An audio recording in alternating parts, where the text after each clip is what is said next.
Welcome back to the deep dive. We have a stack of notes today that is, frankly, a little intimidating In the best way, though. in the best possible way. We are tackling a subject that feels like it shouldn't be so complicated, habit formation, but somehow it ends up being, the single biggest hurdle between who we are and who we want to be. It's that gap, isn't it? The gap between your current self and your ideal self. And when you look across that gap, it just seems like a massive canyon. Yeah, and you assume the only way to get to the other side is to build this huge, massive bridge overnight. Massive action. That's the go-to thing. That's the instinct, right? We think massive success needs massive action. If I want to get in shape, I have to start training like an Olympian on Monday. If I want to write a book, I have to quit my job and move to a cabin in the woods. But the source material we are digging into today, Atomic Habits by James Clear, basically takes that whole intuition and just throws it right out the window. It really does. Yeah. And I think it's become such a sensation, not because it offers some new life hack or a secret pill, but because it gives you a fundamental operating manual for human behavior. Mm. It shifts the whole conversation away from willpower and more toward engineering. Before we get into the engineering, though, I do want to pause on the title itself, Atomic Habits. Right. It's catchy, for sure, but when I first heard it, my brain immediately went to atomic, like an atomic bomb, this huge, explosive energy. And that is one of the meanings, yes. Yep. But Clear, he actually starts the book by breaking down the word atomic into its different parts. And the contrast between them is where all the magic is. Okay, right. He gives us the scientific definition first. An extremely small amount of a thing. The single irreducible unit of a larger system. So an atom, tiny. The smallest possible piece. Exactly. But then the second definition he gives is the source of immense energy or power. And that's it. That's the tension right there. That's the whole book. We usually treat tiny as if it means insignificant. If an action is small, we just dismiss it. It doesn't feel like it's worth doing. What's the point?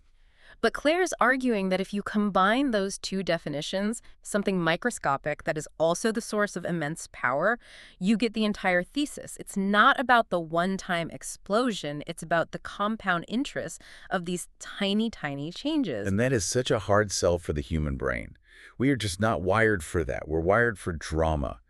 We want the movie montage sequence where the hero turns their whole life around in, 3 minutes of screen time with some good music. Right. We want the big transformation. But Clear isn't writing this from some theoretical ivory tower perspective. He didn't come up with this in a lab or a philosophy class. He learned this because, frankly, he had no other choice. The baseball story. I have to say, reading the introduction, I was expecting the usual backstory. I was a procrastinator, and then I figured out how to get organized. This was not that. This was visceral. It's a terrifying story. It just sets the stakes immediately. This wasn't about him trying to be more productive. This was about survival. So let's take the listener back to 2002. James Clear is a sophomore in high school. He's a baseball player. And he's standing there on the field, and a classmate takes a full swing with a baseball bat. The bat slips out of his hands. It's a freak accident. A total freak accident. Yeah. The bat flies through the air, and it strikes Clear directly between the eyes. I can't even imagine the sound of that. The damage was just catastrophic. We are not talking about a bloody nose here. The impact shattered his nose, it crushed both of his eye sockets, and it caused multiple skull fractures. And then the brain started swelling. The swelling was so severe that he immediately started having seizures right there on the field. There's this one moment he describes in the nurse's office that just chilled me. They're asking him basic questions to test his cognitive function. And they ask him, what year is it? And he says 1998. It was 2002. 4 years of his memory just gone, wiped out. They asked him who the president was. He said Bill Clinton. It was George W. Bush. He couldn't remember his own mother's name for a moment. He was losing consciousness, struggling to breathe on his own. They had to airlift him to a bigger hospital, Where they placed him into a medically induced coma. So you have to think his baseball career is, for all intents and purposes, over. His academic life is in serious jeopardy. He wakes up to this new reality where he has double vision, he can't drive, he can't focus. He's starting from way below zero. But this is exactly why the atomic concept is so crucial to his story. If he had tried to make some massive change or a giant leap back to being normal, he would have failed. He literally physically could not do it. He didn't have the capacity. He was forced to focus only on the things he could control. And those things were tiny. Incredibly small. We're talking about things like just going to bed at a consistent time, or keeping his room tidy. They sound like chores. They sound like nothing. Right. They sound completely insignificant. But for him, in that moment, they were the only handholds he had on the cliff face. It was all he could grab onto. And he talks about how these small habits, these tiny little rituals, they gave him a sense of agency again. That's the key word right there. Agency. Control. Yeah. And by the time he graduated college, he wasn't just recovered. He was an ESPN academic All-American. He received the President's Medal from his university, their highest honor. But, and this is the critical part, there was no singular turning point. There wasn't one day where he was suddenly fixed. No. It was the aggregation of those marginal gains, those tiny habits, compounding over years and years. It just gives him the perfect authority to write this book. He's not preaching from some pulpit of perfection. He's reporting back from the trenches of trauma. Exactly. Yeah. So now that we understand the stakes on a personal level, let's look at how this works on a macro level. Because while Clear's story is deeply personal, the principle is universal. And he uses one of my favorite case studies to illustrate this. The British cycling team. Oh, this story is just wild. For anyone listening who doesn't follow professional cycling, which is probably most of you, you really need to understand just how bad British cycling was. We are not talking about, consistently getting second place. We're talking about 100 years of total embarrassment. It was. It was tragic. Since 1908, British riders had won just a single gold medal at the Olympic Games. One gold medal. In 110 years of the Tour de France, probably the most famous cycling race in the world, no British cyclist had ever won. Not once. It was so bad that Clear mentions a top bike manufacturer in Europe actually refused to sell bikes to the British team. Just stop and think about that for a second. A company turning down sales because they were afraid that seeing British pros on their equipment would actively hurt their brand's reputation. Please don't ride our bikes. You're making us look bad. That is a very special level of failure. It really is. So in 2003, the organization hires Dave Brailsford as their new performance director. And usually when a team is failing that hard, the new boss comes in and just cleans house, fires everybody, buys all new stuff. Huge strategic shift. A revolution. Right. Brailsford did the exact opposite. He didn't look for a revolution. He looked for what he called the aggregation of marginal gains. I love that phrase. It's so good. The whole principle was, and I'm quoting here, if you broke down everything you could think of that goes into riding a bike and then improve it by 1%, you will get a significant increase when you put them all together. So they started with the obvious stuff. They redesigned the bike seats to make them slightly more comfortable. They rubbed alcohol on the tires for a little bit better grip. They had the riders wear electrically heated overshorts to maintain ideal muscle temperature. Okay, but that's good coaching. That's optimizing the equipment. Where it gets weird and where I think the real genius is the stuff that seemingly had nothing to do with riding a bike. This is where they went completely obsessive. They tested different types of massage gels to see which one led to the fastest muscle recovery. They hired a surgeon to teach the riders the proper way to wash their hands. Which just sounds ridiculous, right? You're an elite athlete. I know how to wash my hands. Of course. But the logic was, if we wash our hands perfectly, we reduce the chance of catching a cold by some tiny percentage. And if we don't catch a cold, we don't miss training days. And if we don't miss training days, our performance is just that little bit better. It all ends up. They figured out the specific type of pillow and mattress that led to the best possible night's sleep for each individual rider. And then, and this is the kicker, they hauled those specific pillows and mattresses to every single hotel they stayed at during competitions. Imagine the logistics of that, just carting mattresses around Europe. But my favorite detail, the one that really gets me, is a truck. The team truck, right. They painted the inside of the team truck a brilliant, pristine white. Which, again, sounds purely aesthetic. Maybe even a waste of money. What does that have to do with anything? It was purely practical.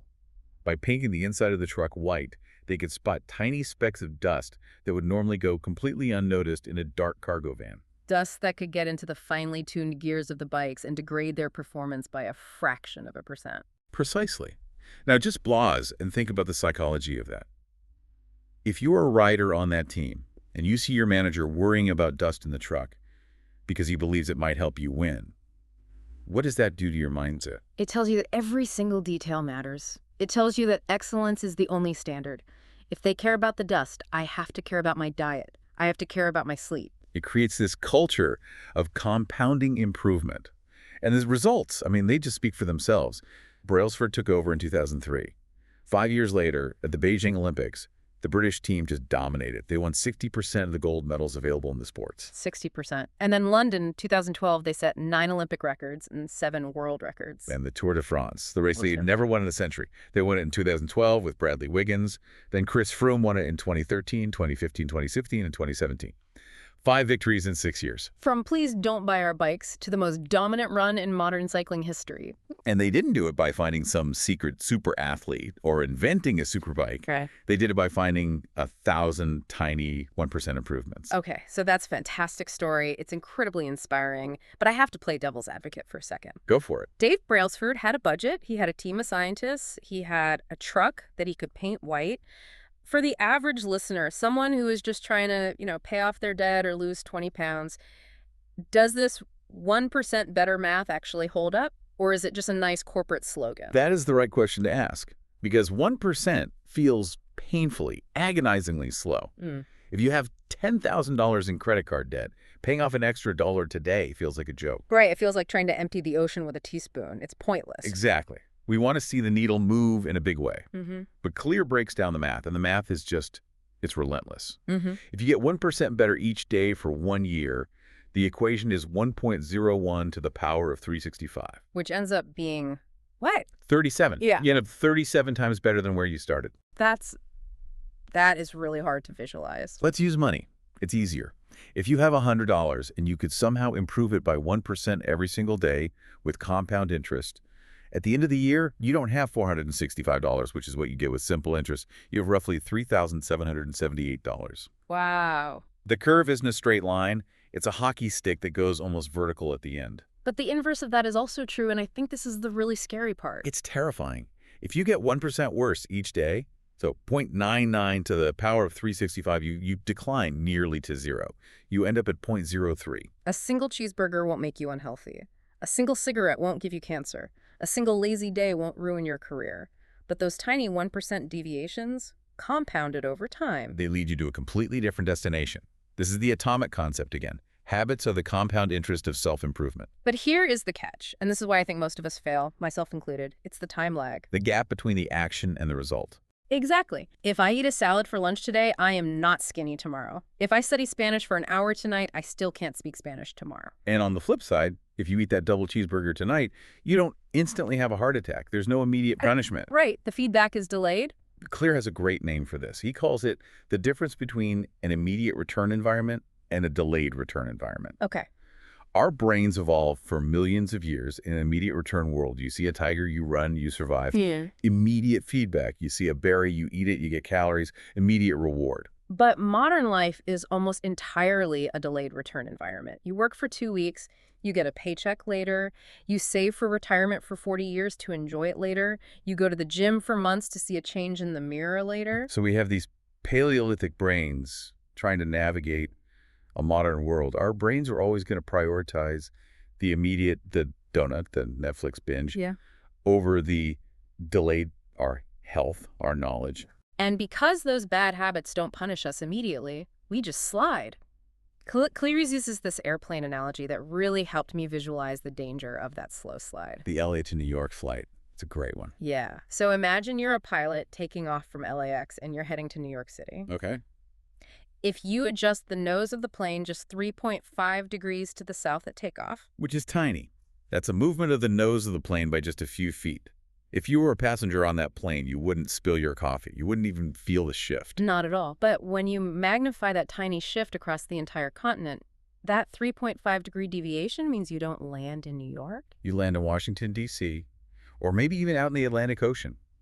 A change of a few feet at the start results in a difference of hundreds of miles at the destination. That is a genuinely terrifying thought. It implies that we could be 3.5 degrees off course right now in our marriage, in our career, in our health, and we just won't know it for 5 years. That's it, exactly. Success is a lagging measure of your habits. Your net worth is a lagging measure of your financial habits. Your weight is a lagging measure of your eating habits. Your knowledge is a lagging measure of your learning habits. At the end of the day, you get what you repeat. So, okay, we're flying the plane, we're trying to stay on course, but we don't see the results. We're doing the 1% work, but the bank account isn't growing fast enough, the weight isn't dropping. This is the moment where people quit. This is what Clear calls the valley of disappointment. I have a summer home in this valley. It's lovely this time of year. We all have a timeshare there, I think. It's that period where you are putting in the work, Yeah. but the results just haven't shown up yet. You expect progress to be this nice, linear, straight line going up and to the right. But reality is exponential. It's that hockey stick curve. There's this long, flat period at the beginning where it looks like nothing is happening. He uses this ice cube analogy here, which I think is just the best explanation of patience I've ever heard. It really is brilliant. Imagine you walk into a room that is freezing cold. It's 25 degrees Fahrenheit, and there's an ice cube sitting on a table. Okay. You want to melt it. So you start slowly heating up the room. 26 degrees, the ice cube is still there. 27, 28, still nothing. You're burning energy. You are doing the work. The environment is changing. But there is zero visible evidence of progress. And this is the point where the person on the diet says, I've been eating kale for a week and I haven't lost a single pound. Screw this. I'm ordering a pizza. Exactly. They are at 29 degrees, 30, 31. Still a solid block of ice. Right. From the outside, it looks like complete failure. But then 32 degrees, and snap, the ice melts. a 1-degree shift, which is seemingly no different from all the temperature increases before it, unlocked this huge, massive change. But, and this is the absolute crucial insight, the melt wasn't caused by that final shift from 31 to 32. It was caused by all the energy that was put into the system from 25 to 31. That work wasn't wasted. It was just being stored. That is the plateau of latent potential. When you feel like you aren't making any progress, you're just in that phase of heating the room. You're building up the potential that's required to unleash the change. So if we accept that the results are going to be delayed and we have to survive this valley of disappointment, how do we keep ourselves motivated? Because the standard advice is always set a big goal. Right. You know, put a picture of the Ferrari on your wall, right? I will lose 50 pounds on your bathroom mirror. And here is where Clear drops a bit of a bombshell on conventional wisdom. He argues that we should, for the most part, ignore our goals. Ignore goals. That feels deeply counterintuitive. Isn't a goal the entire point? If I don't have a destination, how am I supposed to fly the plane? He's not saying that goals are useless. He says goals are good for setting a direction, but they're terrible for making progress. He argues that we should focus on systems instead. Okay, so distinguish the two for us. What's the difference between a goal and a system? A goal is the result you want to achieve, winning the championship. A system is the process that leads to those results.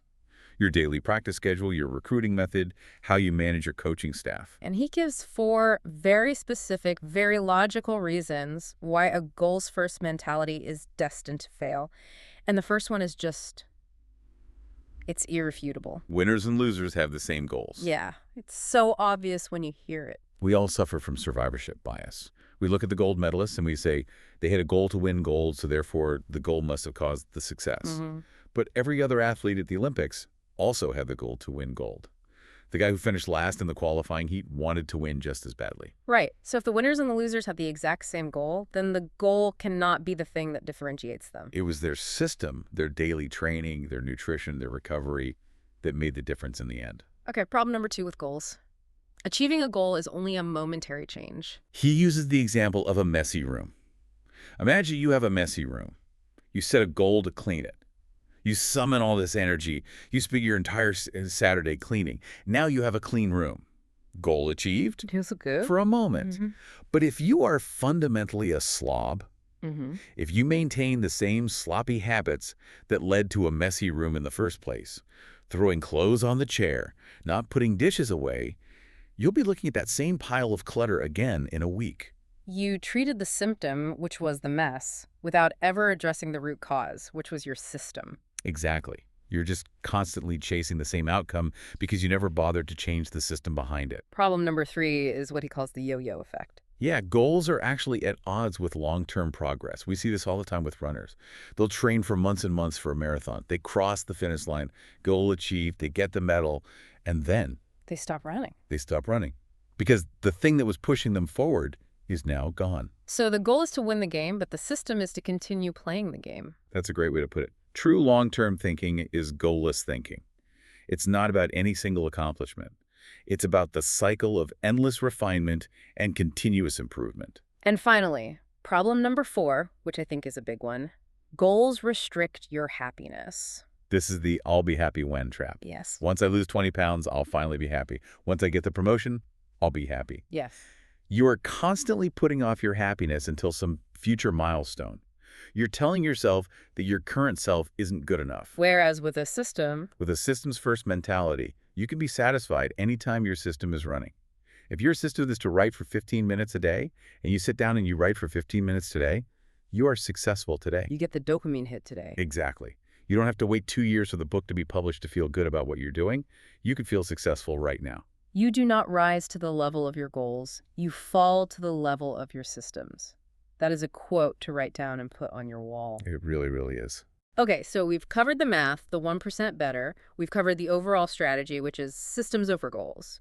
But Clear goes even deeper. He starts to peel back the onion to talk about who is actually doing the habits. He gets to the core of it. The 3 layers of behavior change. It's like a bullseye, 3 concentric circles. The outer layer of that bullseye is outcomes. Mm. This is what you get. Losing weight, publishing a book, winning a championship. Most of the goals we set are outcome-based. Okay. Then the middle layer is processes. This is what you do. Your gym routine, your decluttering practice, your meditation schedule. This is where habits live. But the core, the very center of the bullseye, is identity. This is what you believe. This is your worldview, your self-image, your judgments about yourself and others. This is who you are. And Clear's argument is that true lasting behavior change isn't about the outcome or the process. It's about identity change. Most people try to change from the outside in. They start with the outcome they want. I want to be skinny. So they start a diet, which is the process. But if they still secretly view themselves as someone who loves junk food and hates exercise, their identity, they are constantly fighting against themselves. It's like trying to swim upstream. Exactly. The internal narrative is at odds with the external action. He gives this example of 2 people who are trying to quit smoking and they get offered a cigarette.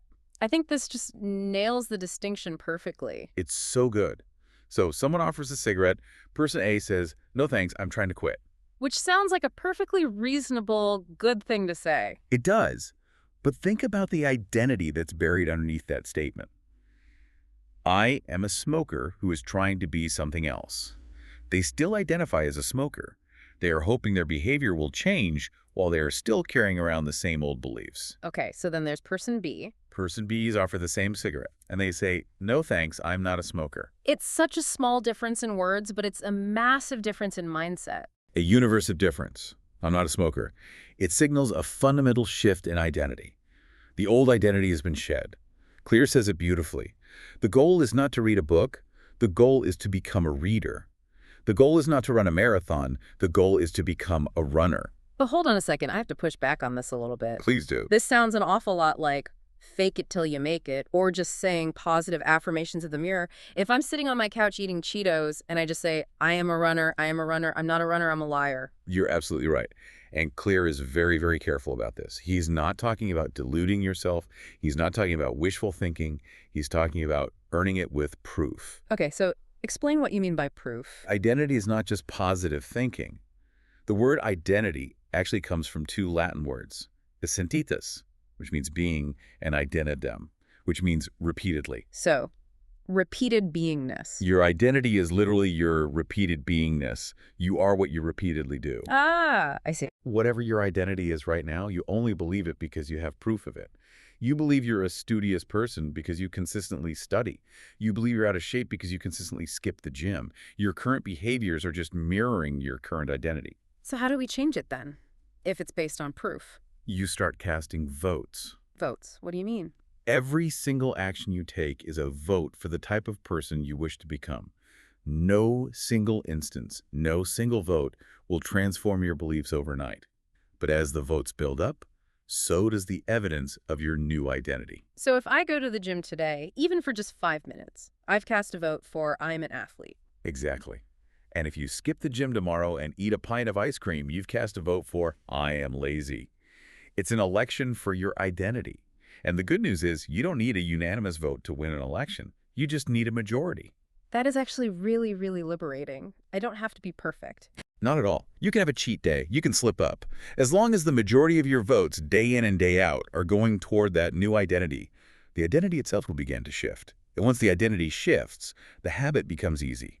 You don't have to force yourself to do it anymore because it's just who you are. Okay, so we have the philosophy, we have the mindset. Now, I want to get into the real nuts and bolts, the actual mechanics of how to build these habits, because Clear offers a framework that is just incredibly practical and easy to follow. The 4 laws of behavior change. But before we get to the laws themselves, we have to quickly understand the loop, the habit loop. Right.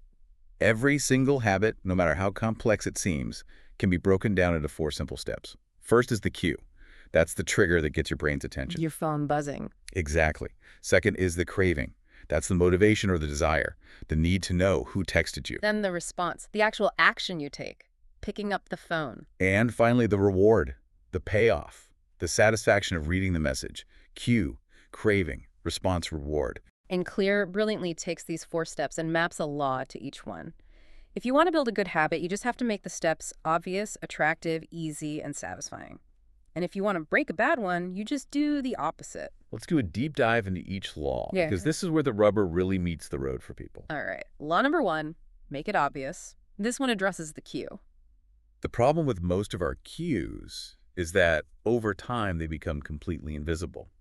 We do things without thinking about them.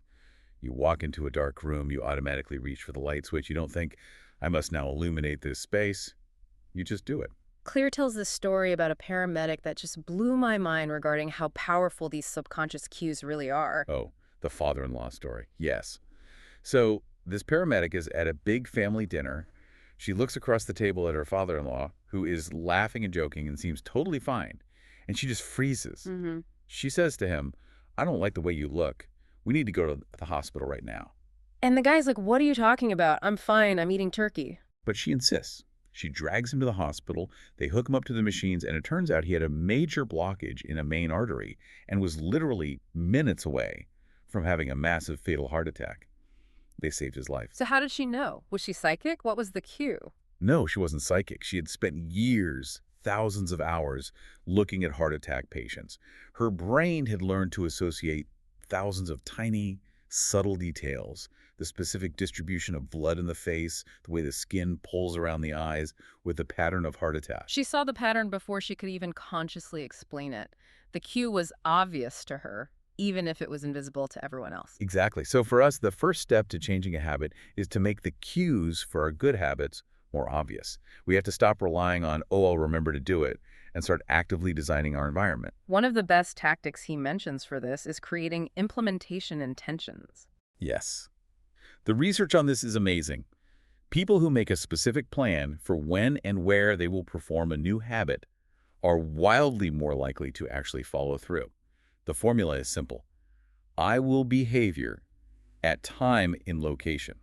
So it's not enough to say, I'm going to work out more. No, that's a wish. It's not a plan. A plan is, I will work out for 1 hour at 5:00 p.m. today at the Planet Fitness on Main Street. You're giving the habit a specific time and a space to live in the world. And the inversion of this law for breaking bad habits is to make it invisible. This seems so simple, but I think we really underestimate its power. We think we can just use our willpower to resist the cookie sitting on the counter. Willpower is a muscle. It gets tired. The people with the best self-control are typically the ones who have to use it the least. If you want to stop eating cookies, don't put them in a clear jar on the kitchen counter. Hide them. Better yet, just don't buy them in the first place. It's all about environment design. If you want to practice guitar more, don't keep it in the case in the back of the closet. Buy a stand and put it right in the middle of your living room. Exactly. Make the cue for the good habit unavoidable. Okay, moving on to law number 2. Make it attractive. This one addresses the craving. This law is all about dopamine. For a long time, we used to think dopamine was just about pleasure, the feeling you get after you get a reward. But we now know that dopamine is primarily about desire. It's released when you anticipate a reward. It's the anticipation of Christmas morning that's often better than actually opening the presents. That's a perfect analogy. And our habits are a dopamine-driven feedback loop. If a habit isn't attractive, if we don't crave the result, we won't have the motivation to do it. So how do you make doing your taxes or going for a run attractive? Because those things, naturally kind of suck. You use a strategy he calls temptation bundling. You link an action you want to do with an action you need to do. Okay, give us an example. There was an engineering student in Ireland who loved watching Netflix, but knew he needed to exercise more. So he hacked his stationary bike. He wrote a computer program that would only allow Netflix to play on his TV if he was cycling above a certain speed. That is absolutely genius. Isn't it? If he slowed down, Netflix would automatically pause. He was bundling the thing he craved, which was watching his show, with the thing he needed to do, which was exercise. So for someone listening, maybe it's, I only get to listen to my favorite true crime podcast while I am folding the laundry. Exactly. You start to look forward to doing the laundry because it means you get to hear the next chapter of the story. And the inversion for this one, making a bad habit unattractive. This one is a bit harder, but it's all about reframing the benefits. You have to highlight the benefits of avoiding the bad habit. So instead of telling yourself, I'm depriving myself of a cigarette, you reframe it as, I am saving my lungs, I'm saving money, and I'm smelling better for the people around me. You have to reprogram the prediction your brain makes about the outcome. Law number 3, make it easy. This one addresses the response, the action itself. This is all based on what scientists call the law of least effort. Human behavior flows like water. It will always follow the path of least resistance. We are biologically wired to conserve energy whenever possible. So if starting a habit is hard, if there's a lot of friction, we just won't do it. Right. The goal here is to reduce friction. You want to reduce the number of steps between you and the good behavior. This goes right back to the guitar in the living room. Taking the guitar out of its case is a step. It's a point of friction. By eliminating that one step, you make it much easier to start playing. Or think about gym clothes. If you wake up and you have to find your socks, and then find your shorts, and then find your shoes, that's 3 steps, 3 opportunities where you can talk yourself out of going. But if you lay them all out the night before, you reduce the friction to 0. You just get dressed. On the flip side, for bad habits, you want to increase the friction. Make it difficult. If you find you're watching way too much TV, take the batteries out of the remote after every time you use it and put them in another room. That's so annoying. That's the whole point. If you have to get up, walk to the kitchen, find the batteries, and put them back in just to turn on the TV, you might decide it's not worth the effort. There is a rule in this section that I think is one of the most practical, powerful takeaways in the entire book, the 2-minute rule. I love this rule so much. The idea is, when you start a new habit, it should take less than 2 minutes to do. But wait a minute. If my goal is to run a marathon, running for just 2 minutes seems completely pointless. If I want to read 50 books this year, reading one single page seems like a total waste of time. It feels that way, but it's not. And this is the part that people really miss. A habit must be established before it can be improved.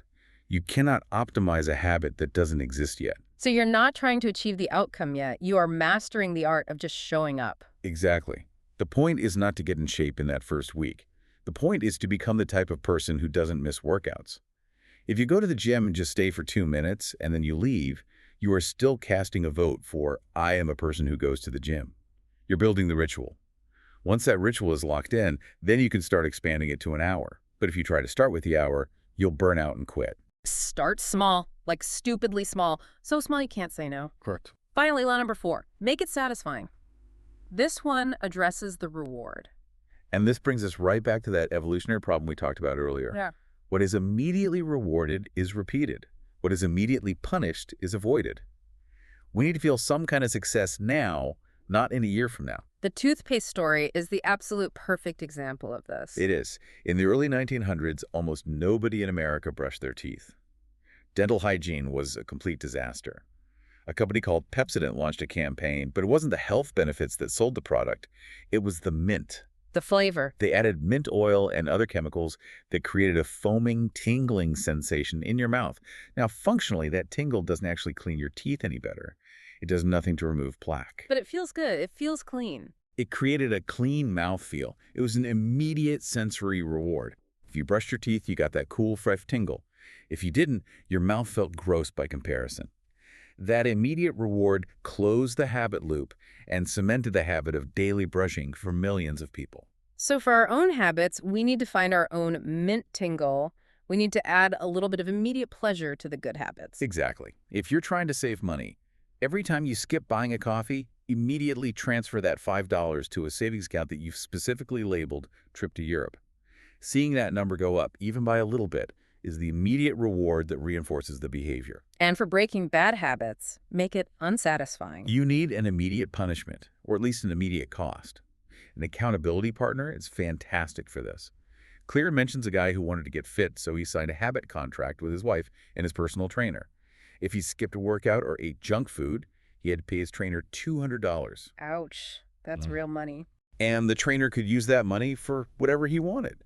That pain is immediate. It makes the bad habit costly in the moment, not just in some distant future where you might have health problems. So there you have it, the 4 laws to build a good habit. Make it obvious, make it attractive, make it easy, and make it satisfying. It's a complete ecosystem for behavior change. We're coming up on time, but I want to quickly touch on one advanced tactic before we wrap things up.